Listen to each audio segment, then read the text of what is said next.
At a time when most Nigerian women were expected to stay quiet, one woman was doing the exact opposite. Her name was Funmilayo Ransome Kuti, a teacher, an activist, a revolutionary. But to thousands of Nigerian women, she was something more, a fearless voice. Back then, Nigeria was still under British colonial rule, and in Abeokuta, many women were suffering under the unfair tax and harsh treatment from local authorities. Market women work endlessly every day, yet many could barely survive after paying the heavy tax. Most people were too afraid to challenge the system, but Funmilayo Ransome Kuti wasn't afraid. She began organizing women across Abeokuta, not dozens, not hundreds, but thousands. She created one of the largest women movements Nigeria had ever seen, women marching through the streets singing protest songs. They surrounded government buildings demanding answers and refusing to back down.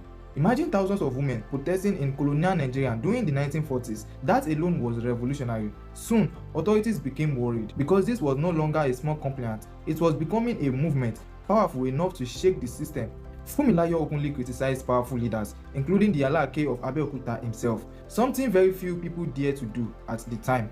Tension kept rising, then eventually the pressure became too much.